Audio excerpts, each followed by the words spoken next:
Okay, so this is how you play lick number 1. Again, we're in the key of A, and we're playing over the 5 to the 4 in the key of A. So we're going to be playing over the E to the D chord. Back to the 1 chord. So this first lick, pretty simple. Starts here with a bend on the 12th fret of the G string, 3rd finger. And I'm just bending up a half step. You're just bending up to the major 3rd of the E, up to this G sharp note. So we got then down to the 9th fret of the G string, 1st finger, to the 11th fret of the G string, 3rd finger, to the 11th fret of the D string with your 1st finger. So that's the very first part. Let me just play that. Hang on.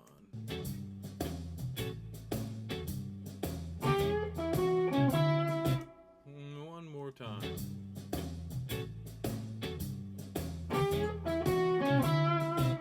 Okay, then it goes to the 4 chord, and there you're just kind of outlining the chord tone. Just do kind of an arpeggio idea of a D chord. Start here, you slide, you can slide from the 11th to the 12th fret on the D string, 3rd finger, to the 11th fret of the G string with your 2nd finger, to the 10th fret of the B string with your 1st finger, back to the 11th fret of the G string, 2nd finger, and then you go to the 10th fret of the D string with your 1st finger, that being the flatted 7th in D, that C note. And it completely just outlines that chord perfectly. So let me play those two together, and then we'll do the last lick when it goes back to the 1.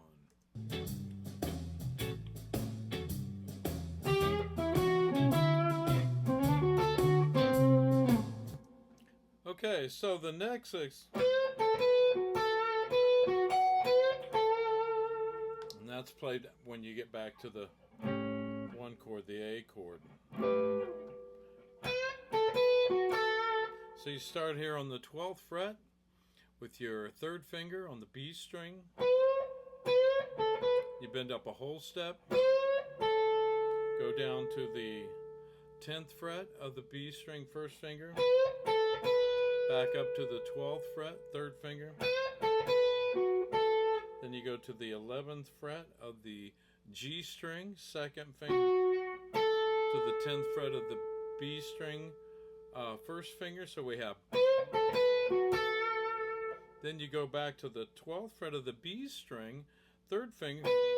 Then you go back to the 11th fret of the G string with your 2nd finger. Then you go all the way to the 14th fret of the high E string, 4th finger.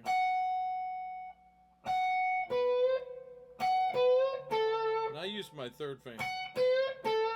And do another bend there after you've hit this note on the 14th fret of the high E string. You do a bend, a whole step bend on the 12th fret of the B string. Then you end here on the 10th fret of the B string with your 1st finger. So go.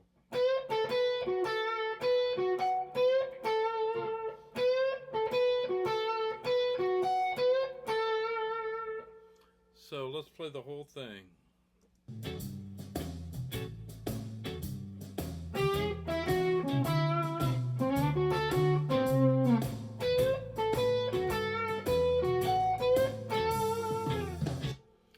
All right, so that's lick number 1.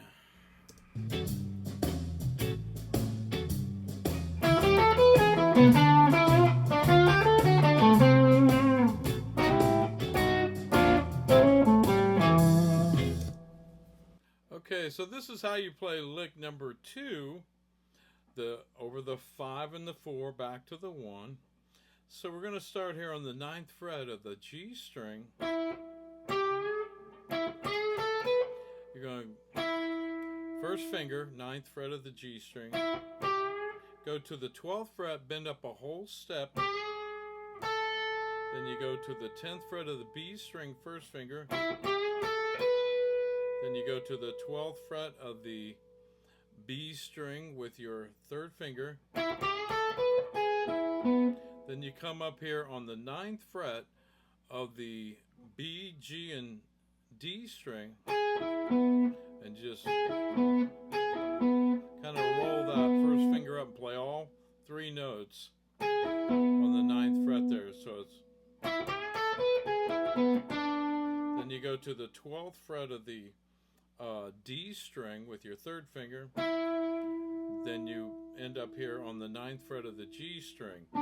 That's the 7th there. This is another arpeggio idea. That's an E chord. Then you hit the 7th there. That D note's the dominant 7th note. Then you come back here to the root note. So we got. Here, let me play that with the track here.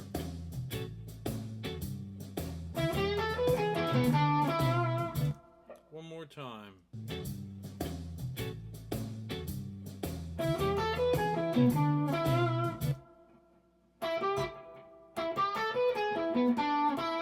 I guess the hard part about is that roll there with the first finger on those 3 strings.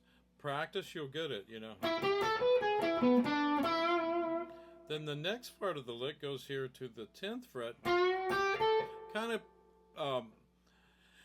actually it just plays the same type arpeggio idea over the D chord and the same, so it's, except you're not playing starting off here with the D note. Like here we start on the E note. We're not going to start with the D note. We're going to start with a bend here on the 10th fret of the G string, 3rd finger, whole step bend. The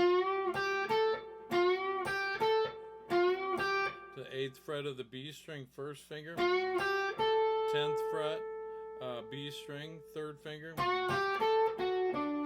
Then we're going to do that arpeggio idea here on this D chord on the 7th fret of the B and the G and the D.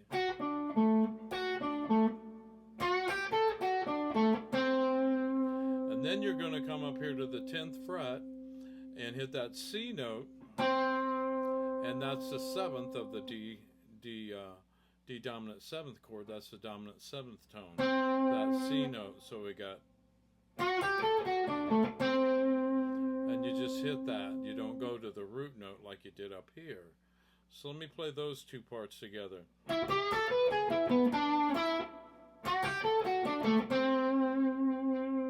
Then the last little part was just a little dyad or double stop, whatever you want to call it.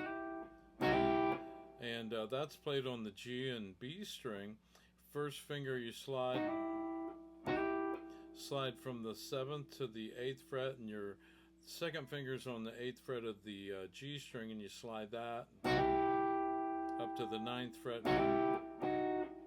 Then you just take that shape and move down in half steps.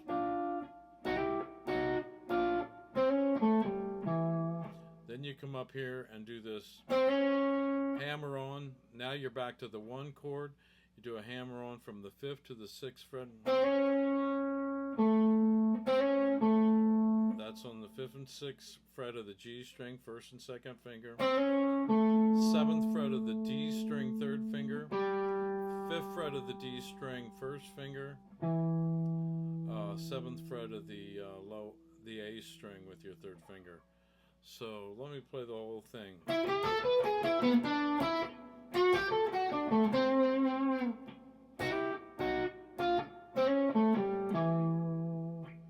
me play it with the track. These are pretty cool, you know, licks to play over the 4 and 5. Again, it breaks the monotony of just trying to play a bunch of scale, you know, pentatonic licks and major pentatonic licks, minor, major pentatonic.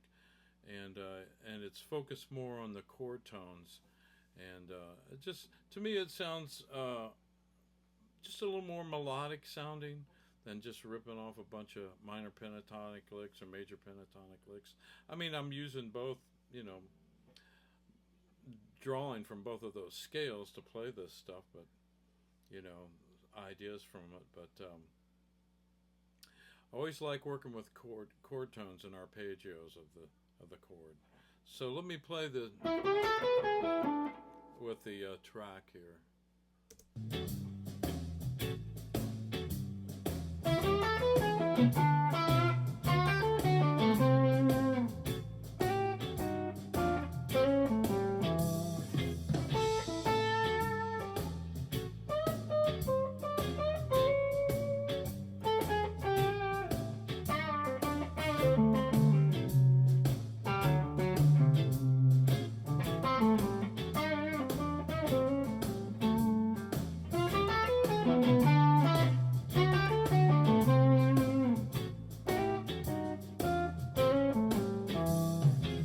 Anyway, I hope you enjoyed the couple licks, and if you like my channel, you know, hit the subscribe, hit the like button, hit the bell so you'll be reminded when I do a new video. Again, I'm trying to put them up every day, but it's tough. You know, I have so much going on in everyday life. But listen, y'all have a blessed evening, and thanks for watching my videos, and until then, be blessed.